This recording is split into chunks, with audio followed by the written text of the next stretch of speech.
Ayun guys, usapang ano tayo ngayon tungkol sa GCash guys. Magkano ang charge nyo sa cash in cash out guys sa 1,000? Sa akin kasi ano lang 20, tapos pag 500 10 lang, tapos pag 100 5 piso lang, pag 310 210, pag 5,000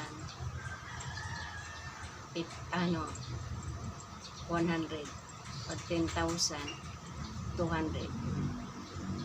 Sa inyo guys, kasi iba kasi malaki malaki mag-charge sa GCash eh.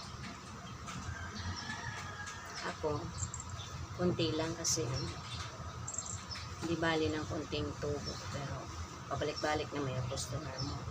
Yung iba kasi mataas singil sa charges eh.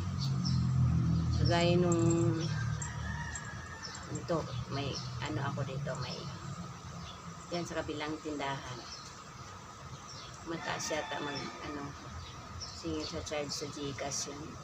Kasi lahat ng customer sa akin pumupunta sa akin, nagpapa-GCash eh. Kaya siguro doon may na-encounter kasi ako niyan guys dati, nakaraang mga 2 years ago. Nagpagawa ako ng pinayos ko yung pondo namin, pinapapinturahan ko, tsaka nagawan ko ng kwarto. Tapos kinapos ako ng dalang pera. Ngayon na lang ako dalang pera para bayad doon sa kasi nakabili na ako ng materialis, kasi pintura at saka mga kahoy, plywood. Kasi kinapos ako sa bayad doon sa gagawa yung panday. So kailangan kong mag-cash out. Naghanap kami doon ng cash in cash out ng GCash, kasama ko kaibigan. Naku, alam mo yung 1,000 charge nila 30 guys. Yung 1,030 ang charge nila, ang mahal-mahal. Kaya siguro beer mo no choice ako, kailangan ko walang ibang mapapa-GCashan. Malayo pa, pag magpa-GCash ka mayroong mas mura, 10 lang sa 1,000. Kaso sasakay ka pa tricycle, sa tricycle balikan 50 din.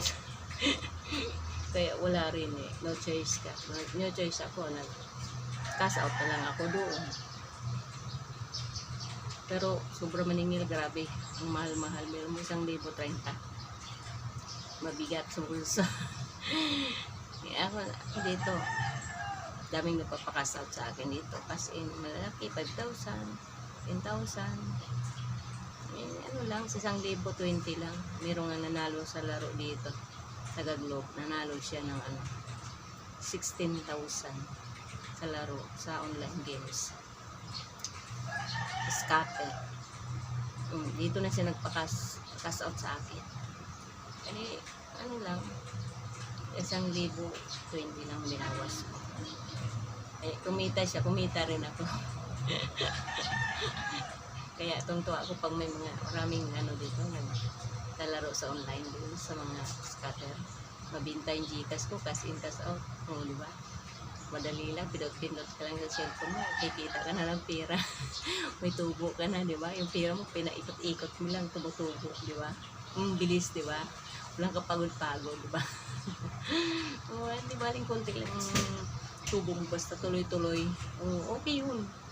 Hindi ko malayan, minsan isang araw tumutubo ako sa GCash 400, 500. Diba, pag sunod-sunod pa GCash malalaki, cash in cash out malalaki, ako labas pa yung tubo mo sa tindahan doon.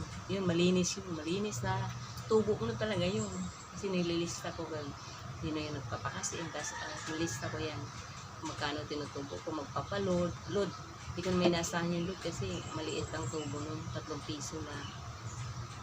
Gcash cash in cash out talaga malaki. Kahit pa paano, di ba? Oh, ganun talaga. And tips ko sa inyo guys, kung magpa-Gcash kayo, huwag masyadong malaki ang charge para yung customer nyo pabalik-balik, di ba? Usapang Gcash tayo, tips ngayon.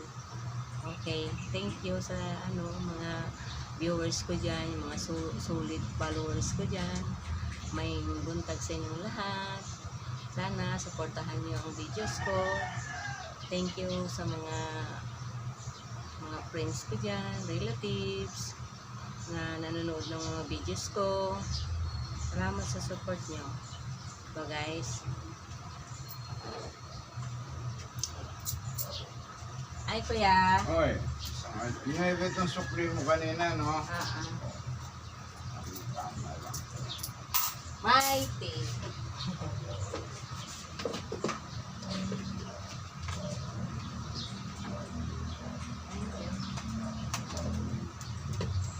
Pahinga ang TV ngayon. Mamaya ng hapon. Sayang kurente. Kami sa bahay, patay lahat ang ilaw. Pagdating sa umaga, pati electric fan, patay din lahat. Malamig-lamig pa sa umaga kasi.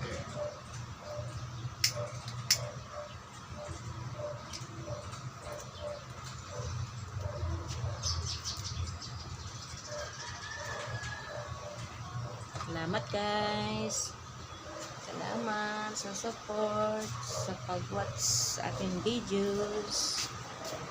Thank you very much.